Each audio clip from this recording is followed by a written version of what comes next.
حضرت زید بن ثابت، جنہوں نے رسول اللہ کے کاتب وحی یا قرآنی وحی لکھنے والے کا کام سنبھالا ہوا تھا۔ حضرت ابو بکر کا حکم صاف تھا، ہر آیت تلاش کرو، ہر ذریعہ، چمڑے، یاداشت، ہڈی، پتھر اور ان سے ایک ایسا مسودہ یا مینوسکرپٹ لکھو جس میں سب موجود ہوں۔ صحیح بخاری میں بھی لکھا ہے کہ زید نے اس ذمہ داری کو پہاڑ اٹھانے سے بھی زیادہ بھاری کہا۔ یہ ابتدائی مجموعہ شائع نہیں کیا گیا، یہاں تک کہ اس کی نقلیں بھی نہیں بنائی گئیں۔ اسے پرائیویٹ طور پر ام المومنین حضرت حفصہ کے پاس محفوظ رکھا گیا، مگر آج تمام اسلامی فرقے اس بات پر متفق نہیں ہیں کہ قرآن کو محفوظ کرنے کا کام حضرت ابو بکر نے شروع کیا تھا۔ کچھ شیعہ روایات، جیسا کہ اپنی کتاب الکافی میں عسقلانی قرآن کی پہلی درست تدوین کو علی ابن ابی طالب سے منسوب کرتے ہیں۔ کہا جاتا ہے کہ حضرت علی نے قرآن کا ایک الگ نسخہ مرتب کیا تھا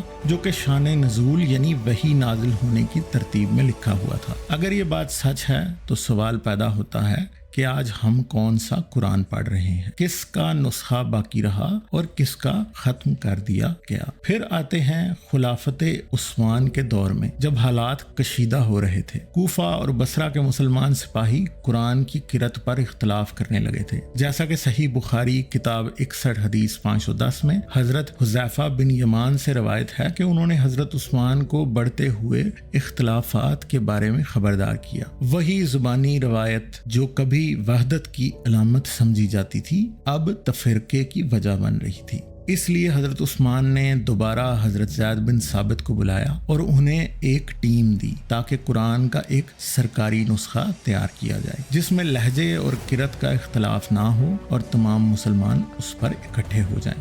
جب یہ نسخہ مکمل ہو گیا تو حضرت عثمان نے حکم دیا کہ قرآن کے باقی تمام نسخے جلا دیے جائیں۔ ہر کاغذ، چمڑے کا ٹکڑا، پتھر اور ہڈی جس پر قرآنی آیتیں لکھی گئی تھیں انہیں ضائع کر دیا گیا۔ یہ قرآنی تدوین کے عمل کا آخری حصہ قرار دیا جاتا ہے، مگر غیر جانبداری سے دیکھا جائے تو یہ سینسرشپ اور اپنی مرضی کا قرآن لاگو کرنے کی ایک کوشش تھی۔ اور یہاں یہ سوال اٹھتا ہے، حضرت عثمان کی لگائی ہوئی اس آگ میں قرآن کا کتنا حصہ جل کر خاک ہو گیا؟ علماء اب بھی اس بات پر بحث کرتے ہیں کہ وہ اصل عثمانی نسخہ کیسا تھا، کیونکہ جو کچھ آج ہمارے پاس موجود ہے، جو دنیا بھر کے مسلمانوں نے حفظ کر رکھا ہے اور ان کی کتابی شیلفوں میں ہے، وہ اس عثمانی نسخے سے بھی بہت مختلف ہے۔